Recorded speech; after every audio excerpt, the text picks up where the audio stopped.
तारीख में एक शख्सियत ऐसी है जिनकी पैदाइश की जगह कोई आम घर नहीं बल्कि खुद खाना काबा था। तो ये कहानी सिर्फ एक मौजज़े की नहीं है बल्कि इसके पीछे छुपे एक बहुत गहरे रूहानी राज की है। और यही सवाल इस पूरी गुफ्तगू की बुनियाद है।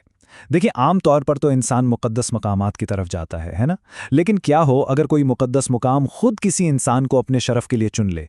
ये ख्याल ही हमारी सोच को एक बिल्कुल नई सिमत देता है।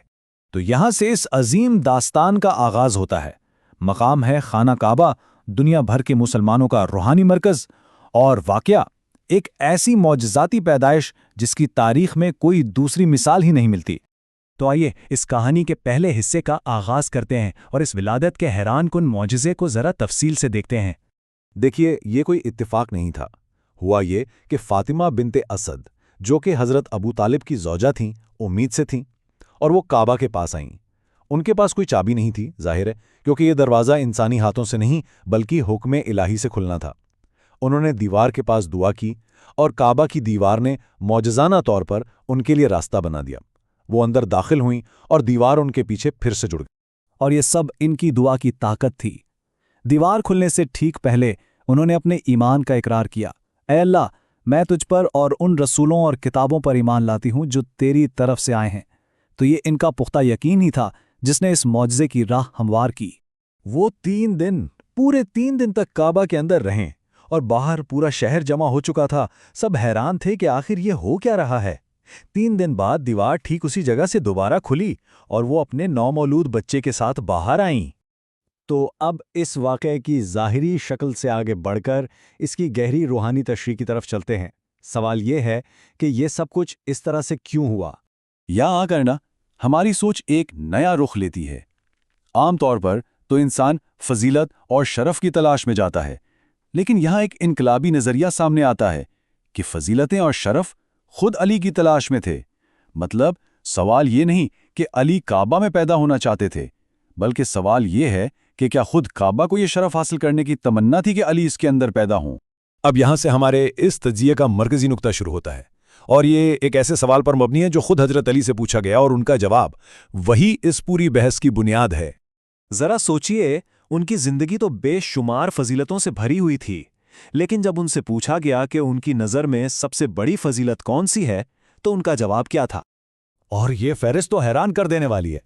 उन्होंने ये नहीं कहा कि मेरी सबसे बड़ी फजीलत काबा में पैदा होना है, ना ही उन्होंने पैगंबर के बिस्तर पर सोने का जिक्र किया या गदीर में मौला बनाए जाने का। ये सब बहुत अजीम फ़ज़ाइल हैं, लेकिन उनकी नज़र में सबसे बड़ा फ़ज़ल कुछ और ही था। तो फिर इनका जवाब क्या था? उन्होंने अपनी किसी ज़ाती फ़जीलत का जिक्र ही नहीं किया, बल्कि कुरान की एक आयत का हवाला दिया जो उनकी सबसे बड़ी फ़जीलत को बयान करती है, और वो फ़जीलत है मोहम्मद सल्लल्लाहु अलैहि वसल्लम की रिसालत पर अल्लाह के साथ शरीक गवाह होना। अच्छा, यहाँ एक बहुत अहम फ़र्क समझना ज़रूरी है। गवाही 2 किस्म की होती है। एक है ऐलान की गवाही। हम सब पैगंबर इस्लाम की सच्चाई की गवाही देते हैं, यानी हम उस बात के गवाह हैं कि उनका दावा सच्चा है। लेकिन अली की गवाही मुनफरिद है। वो अता की गवाही के गवाह हैं, यानी वो वाहिद गवाह हैं जिन्होंने नबुव्वत को खुद अता होते हुए देखा। और ये स्लाइड इस नज़रिए को बेहतरीन अंदाज में पेश करती है। देखिए, अल्लाह की वहदानियत के 2 गवाह हैं, एक खामोश गवाह यानी ये कायनात, और एक बोलने वाला गवाह यानी पैगंबर मोहम्मद। बिल्कुल इसी तरह मोहम्मद सल्लल्लाहु अलैहि वसल्लम की नबुव्वत के भी 2 गवाह हैं, एक खामोश गवाह यानी कुरान और एक बोलने वाला गवाह यानी अली इब्ने अबी तालिब।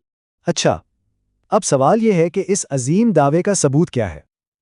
तारीख का एक बहुत मशहूर वाक़या इस गवाही की हैसियत को हमेशा के लिए वाज़े कर देता है। मंजर कुछ यूं है कि सुलह हुदैबिया का मुआहदा लिखा जा रहा है। हज़रत अली कातिब हैं और वो पैगंबर का नाम उनके लक़ब रसूलुल्लाह के साथ लिखते हैं। तो मुखालिफिन ने एतराज़ किया कि भाई हम उन्हें अल्लाह का रसूल मानते तो जंग ही क्यों करते, इसलिए ये लक़ब मिटा दिया जाए। पैगंबर ने हज़रत अली से कहा कि इसे मिटा दें। ये लम्हा फैसला कुन है। अली, जो हमेशा हर हुक्म की तामील करते थे, यहाँ रुक गए। उन्होंने कहा, या रसूल अल्लाह, मैं आपकी रिसालत का इकलौता गवाह हूँ। अगर मैं ही इसे काट दूंगा तो रिसालत तमाम हो जाएगी। ये काम आप खुद अंजाम दें। ये सिर्फ एक इनकार नहीं था, बल्कि इस बात का ऐलान था कि उनकी गवाही उस रिसालत की बुनियाद है। अब देखिए, इस्लामी कानून शहादत में 2 गवाहों के लिए ज़रूरी है कि वो अदालत, इल्म और यकीन में बराबर हों। अगर एक गवाह भी कमज़ोर हो तो गवाही कबूल नहीं होती। تو اس کا مطلب کیا ہوا؟ اس کا مطلب یہ ہے کہ جب اللہ نے محمد صلی اللہ علیہ وآلہ وسلم کی رسالت پر علی کو اپنے ساتھ گواہ بنایا تو یہ اس بات کا بھی اعلان تھا کہ اس گواہی کے معاملے میں علی کا عدل، علم اور یقین اللہ کی صفات کا مظہر ہے، کیونکہ گواہی میں دونوں گواہ برابر ہونے چاہیے۔ اور آخر میں ہم واپس اسی سوال پر آتے ہیں، کعبہ میں ولادت صرف ایک معجزہ نہیں تھا، بلکہ یہ اس عظیم روحانی مرتبے کا اعلان تھا جو انہیں مستقبل میں ملنے والا تھا، ایک ایسی گواہی جس کا آغاز کعبہ کی دیواروں سے ہوا اور انتہا رسالت کی تصدیق پر ہوئی۔